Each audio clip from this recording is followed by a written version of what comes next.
is better grades. You will always see in areas in schools, and especially in areas that have a lot of money, it is not so much that the money is there, there's a lot of parental involvement. And you guys have started down that track right now.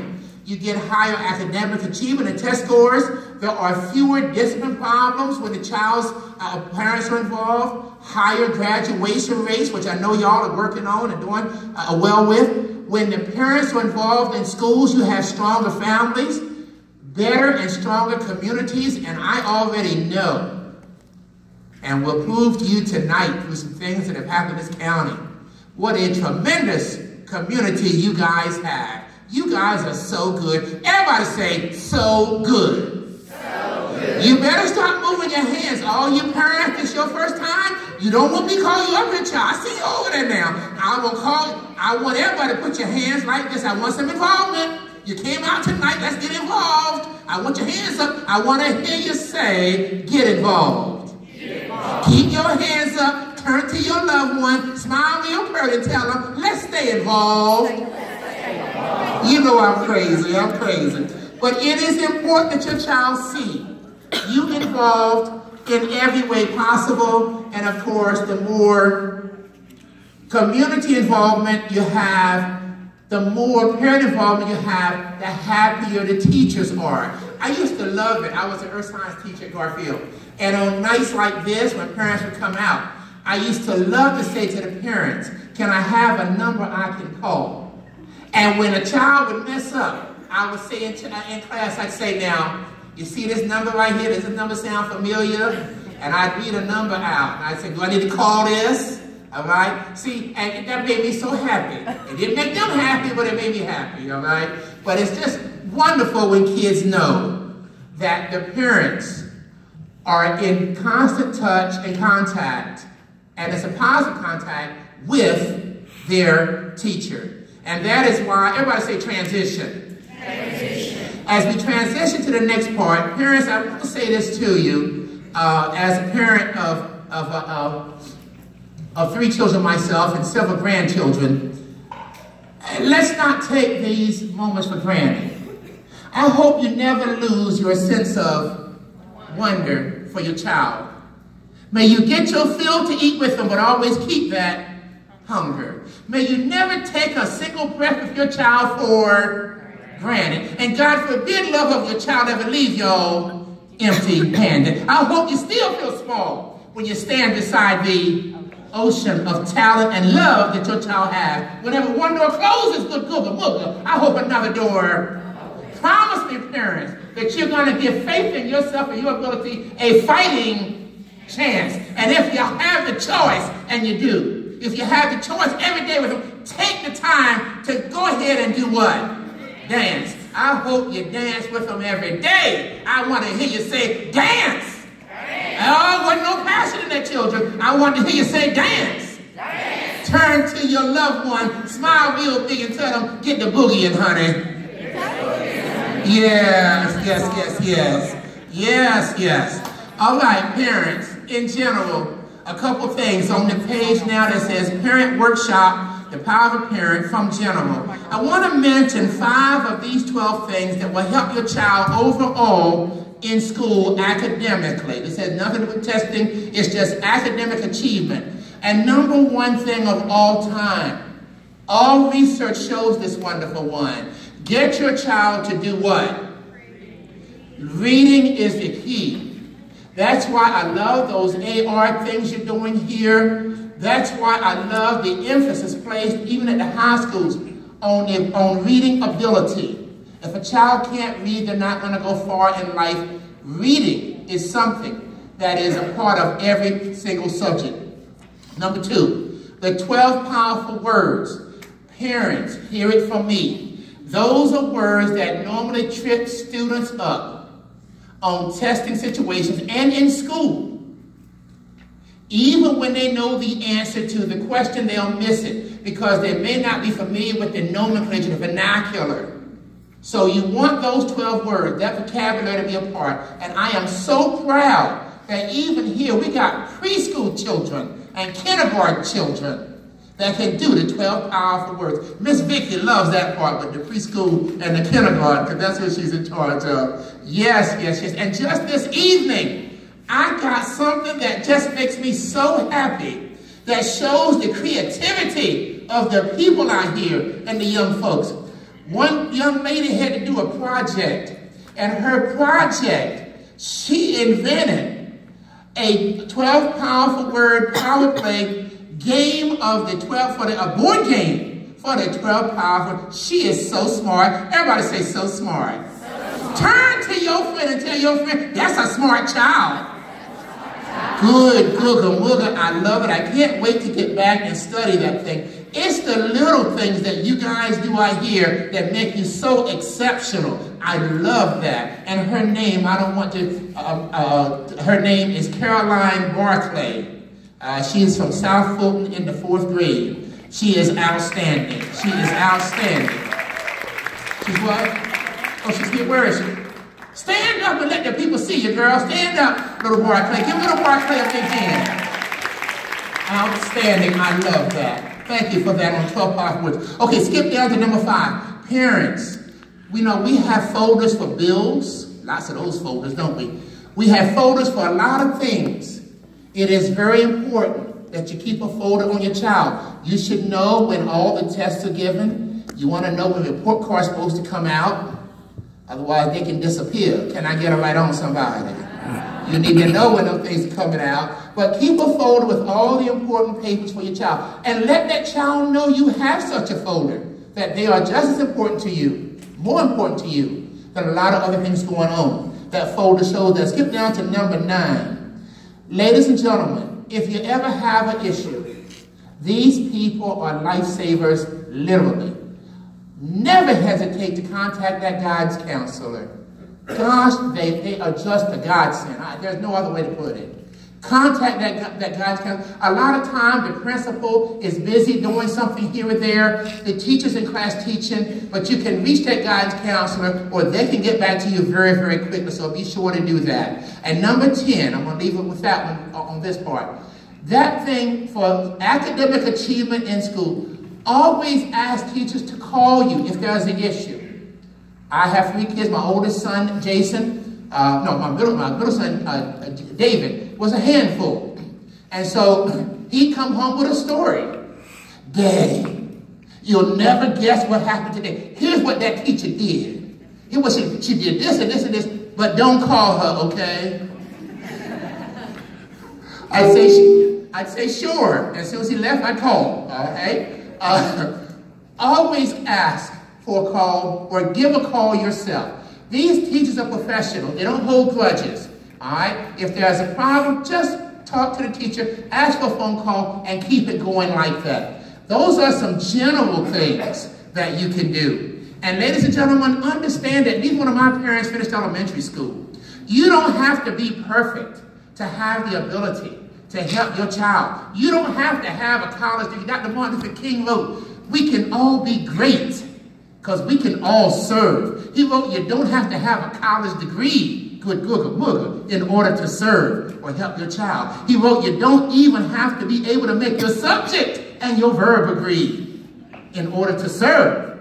He wrote, you don't have to know Newton's law. You don't have to know the 3rd law of thermodynamics in order to serve. All you need, and you tell me who doesn't have this, is a heart full of grace and a soul generated by love. When you love your child, you push them. When you love your child, you're there for them. When you love your child, you come out after a hard day of work like you're doing now. It's all about love. I want to hear everybody say love. That wasn't sincere enough. You can do better than that, O'Brien. Oh, come on, make your children proud. I want to hear you say love. Turn to your loved one. Smile real pretty and tell them, show a little love, child. Yes. You don't have to be perfect. Thank you, Lord. Thank you, Lord. You don't have to be perfect. As a matter of fact, I want y'all to sing something with me. Oh, you can do it, people. One of my favorite singers of all time shows us that you don't have to be perfect to make a difference. He wrote, blame it all on that I showed up in boots and ruined your lifetime affair. Help me, y'all. Last one to know I was the, to show I was the, you thought you'd see there. Come on, people. I saw the surprise and the fear in his eyes when I took his glass of champagne. Oh, go ahead. I toasted you, said, honey, we may be through, but you'll never hear me complain. Sing it, people. 'Cause I got friends in where the whiskey drowns and my blues away. Let me hear you, parents. And I'll be okay, everybody. I'm not big on social. Think I'll slip on down to the oasis. I got friends, where are they? In low places. Oh, give yourselves a hand for that wonderful one. You know you're wonderful. I know wonderful when I see it. You see, you can have friends in low places. Just don't bring them home with you for the children, okay? Leave them where they are. Look, we're talking tonight about how to help with student achievement. And I want to say this so there's no confusion. One of the big things I want you to take away about student achievement during the year is always ask. Ask that child how they did in school. Ask how the subject is going. You got to ask. And then for the testing part, one word also, serious. Take that stuff very seriously and make sure the children are doing what they should do. Okay, some specific things here. If you look on the bottom of the handout, specific. Have a regular study time. Folks, that is important. Some children come home from school. They have no idea when to start, how to start with it. Always have a regular study time. Have a regular study place. I grew up extremely poor. And my grandmother would always say, I'm going to clear this space in the corner for you. And I always did. There's a little place in that corner. As cluttered as that little place was we lived in, she cleared a space for me. Oh, she cleared a space for me. But she wasn't just clearing a space for me on the table. She cleared a space for me in her heart. It's all about the heart. Everybody say it's all about the heart. Oh, good Google. Look, it's all about the heart. Have a specific time frame. My middle son, David, I told you about, I had to tell David specifically, I want you to start at this time and end at this time. Because David would take 3 minutes and be done if you didn't tell him how to do it. Some children need that kind of structure. Everybody say structure. Structure. That's what we're providing here. And if you're look at number 5. Now, my father could not read. He could not write. He would not have known his name on a piece of paper that he died if he showed it to him. But my daddy always said to me when I had homework, he said, let me see your homework. And I'd hand it to him. I knew he could read. I'd hand it to him. He said, now go on and do it. I'd come out. He said, let me see it. And I knew he couldn't read. And so I'd hand it to him when it came out. And every once in a while, my father would say to me, this is junk. And I'm thinking to myself, you can't what? How you know that? He said, look, there's not much on here. Just a little bit of stuff. It seemed like you were doing okay because that girl called you on the phone. Then all of a sudden you finished a little bit, so go back and do some more. Go back and do something. And my dad was a big man in many ways. So I would go back. You see, every parent can look that child in the face and say, I expect better, and you can get it. Is it easy? No. But isn't it what Harry Truman wrote? Everything in life I ever did, it was worthwhile. I caught what for it? What do you say he caught? Hell. It's all right to catch hell. And it's all right, parents, to give your child a little hell. Good Google, mother. Too many parents today don't believe in giving their child a little bit of hell. I didn't say hit them, but give them some hell. Oh, good Google, mother. If the children wasn't with you, I'd tell you, say the word, but no, I'll just do it myself. It's okay to give them a little hell. Everybody just say, Turn to your loved one and tell your loved one, Yes, good Google, mother. Oh, don't be backing off of the children now. Oh, it's important to step it up. Step it up. Now, if you look down to number 7, where it said, when they say they have no homework, don't ever accept that. Tell them write you a 1-page paper using the 12 powerful words to explain their day in school. Yes, I'm going to say it again. When they tell you no homework, so that's a 1-page paper. That means front and back, single-spaced, with the 12 powerful words on each side. Watch how quickly they start telling you after that, oh, I do have some homework I can do. Suddenly they'll have homework. That's all right. That's all right. And I'm going to show you 2 activities too in a second here, a little bit here, that will explain to you very quickly how you can also, what you can do with them when they come home and say they have no homework. You know, ladies and gentlemen, I have been bragging about Bryan County schools. After I met people, your teachers, the first year I started working with you, and I saw how outstanding they were. Okay, and I bragged and bragged and bragged, and we didn't have the data this past summer that we have now. It came later.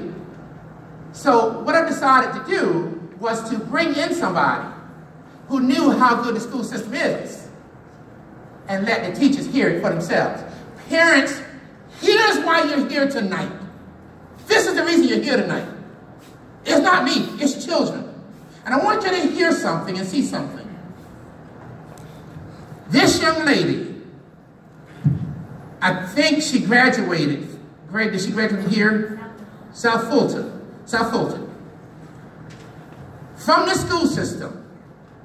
I want you to listen closely to how good of an education your child can get here with your pushing and the love of the teachers. It's short.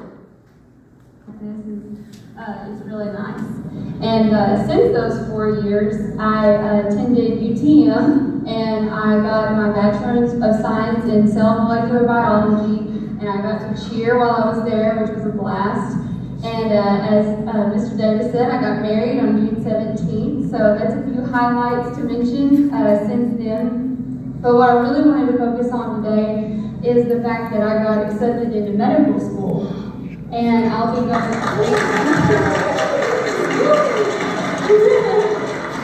cheerleaders. Okay.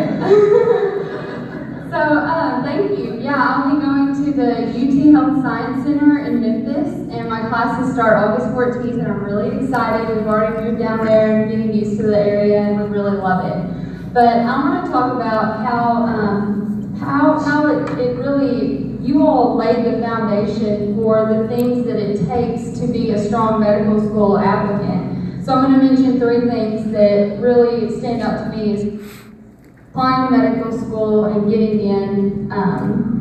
So the first thing is that you have to have a really high GPA. They say 3.8 to 4.0, that's competitive. Anything below that, you're kind of, borderline. You better have higher MCAT scores and things like that, because the GPA is a huge part of that. And as you know, GPA starts from the very first year all the way up until the end. And I think where a lot of students have difficulty is that first year or even that first semester, where the transition from the high school curriculum is kind of difficult to go to college level courses.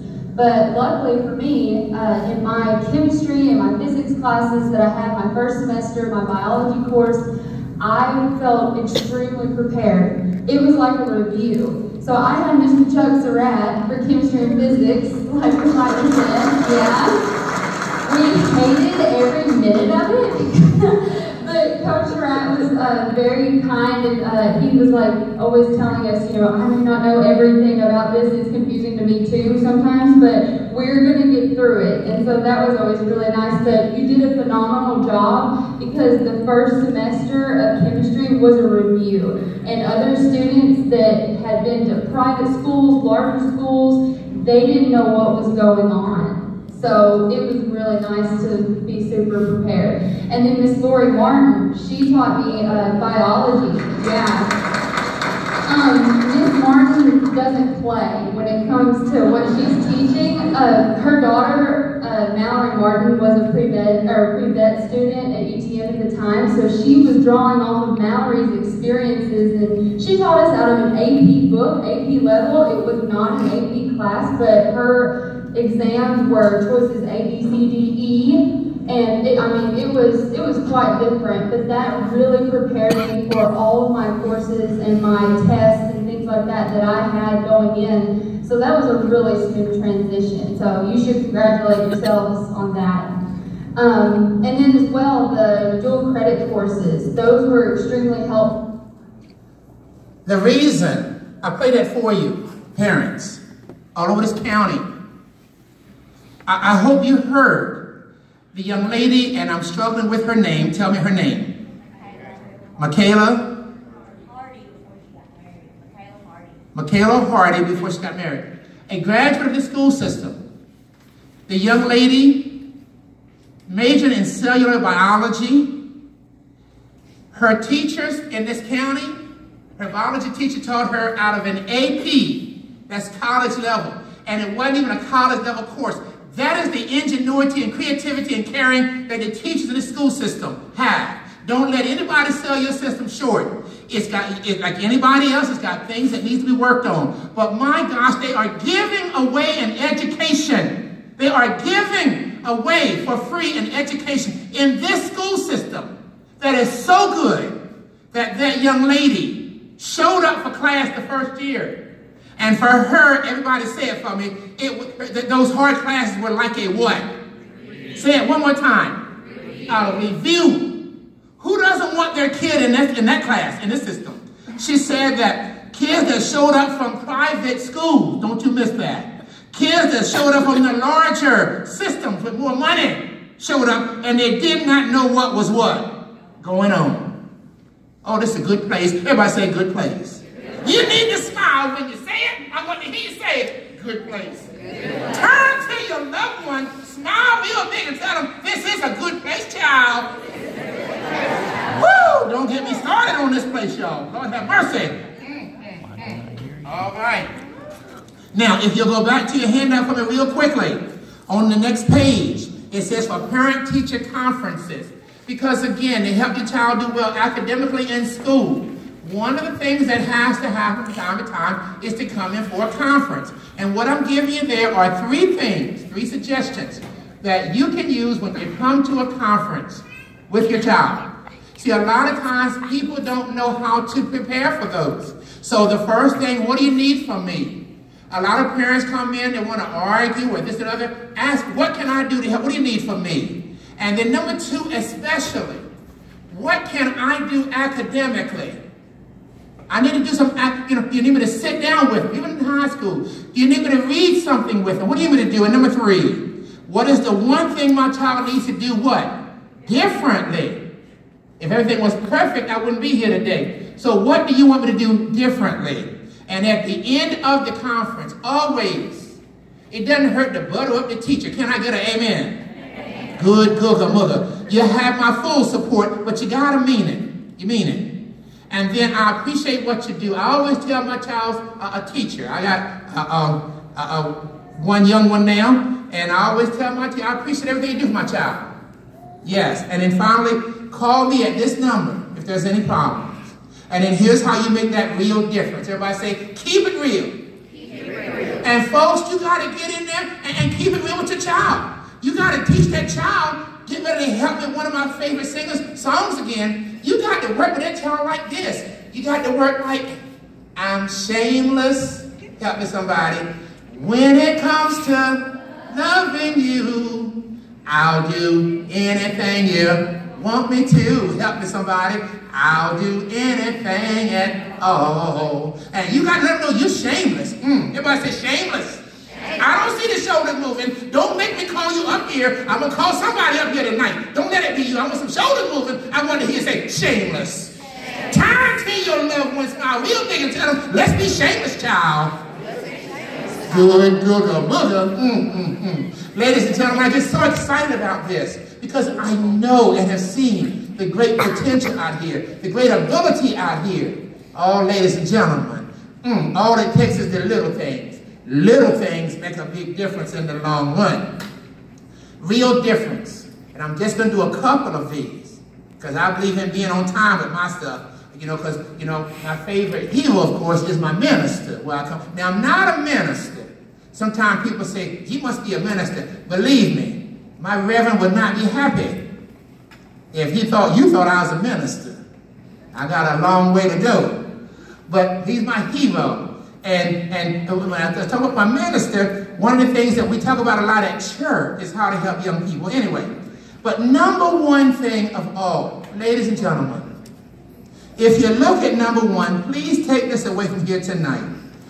Always speak positively. You cannot put a teacher down. You cannot put the school down and expect to send your child back to us and us have the kind of impact you need us to have on the child. You can't put the school down. If you got something bad to say about a teacher, wait till the child goes to bed. Well, wait till they sleep, because they listen all the time. Make sure that child goes to bed and they sleep. All right? But never, ever. And you can't put down one and say, well, this one's okay, but not, that doesn't work. Children don't hear that. So speak positively about the school and the teacher. Avoid, and I had to do this myself, you cannot make excuses for your child.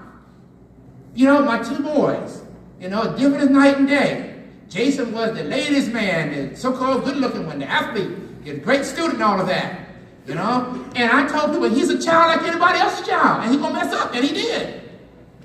Not what they make a little baby, but a child like anybody's child.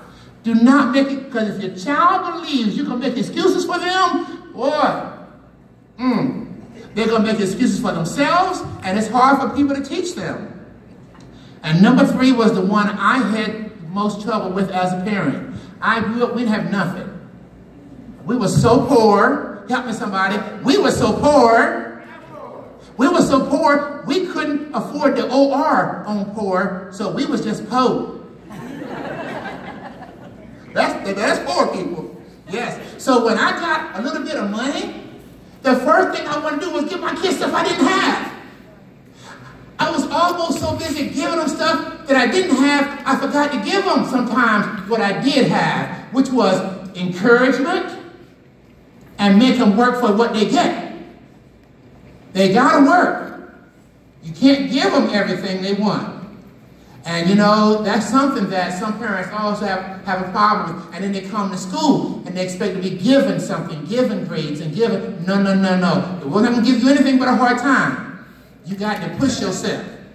And then number four, as a high school teacher, people, number four, you gotta get them in the bed. They go to bed now, they're still trying to text, Snapchatting and all that kind of stuff. And some things I probably don't even know exist.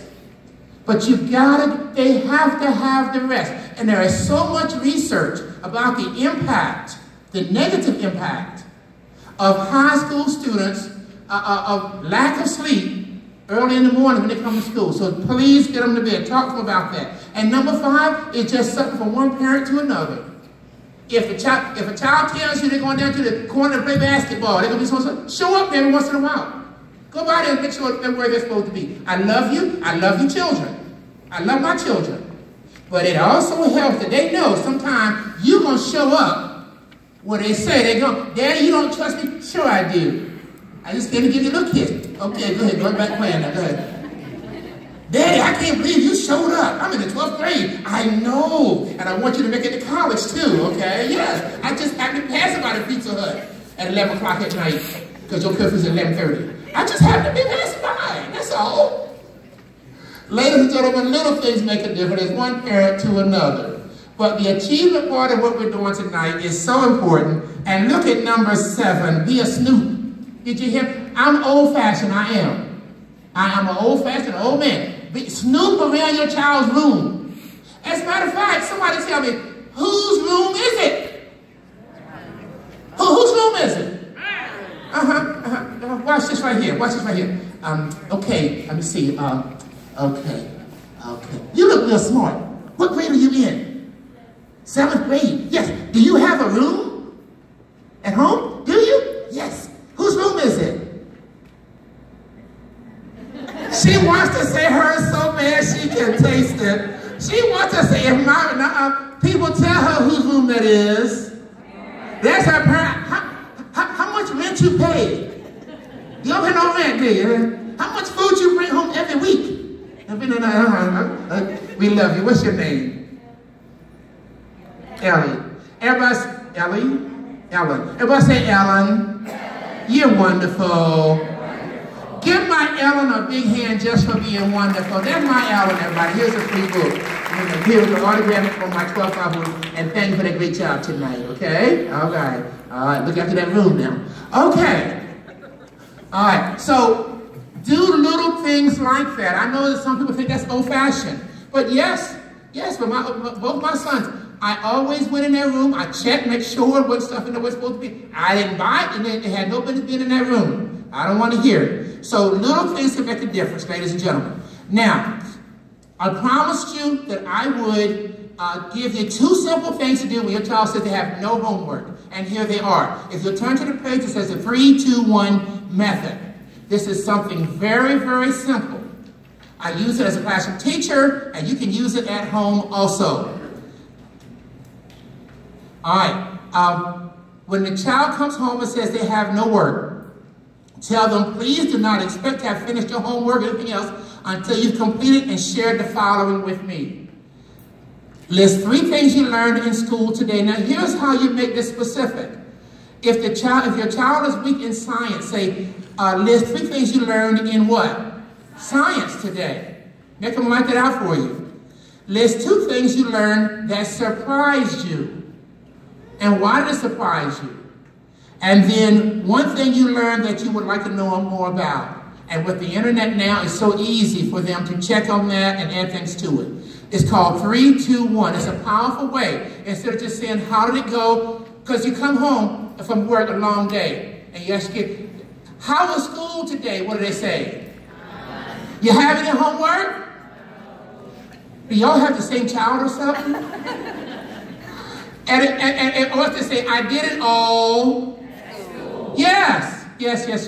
So don't let them get away with that. You tell them, okay, then write me a 1-page paper, 12 powerful words on the front and the back, or do the 3, 2, 1, or the one that I love the most, that I think makes the biggest difference on ACT scores and all of that. It's called the 5-word exercise. And you can do that with kids as young as 2nd grade, 1st grade, 5 words. You have the child at the older level, so in 3rd grade, they get a dictionary. For those younger parents, a dictionary, that's a thick book. And it's got a whole bunch of, or tell them go on the internet, whatever, but put 5, they write down 5 words. And then they also write the meaning, so you don't have to do that work. Have them go away from you and study those 5 words and come back to you, and then you quiz them on them. Can you imagine the cumulative effect of doing that with your kid from the time they're in elementary till the day they graduate high school? What would that child's vocabulary be like? That would not be a thing that they would ever see on an ACT or SAT they were familiar with.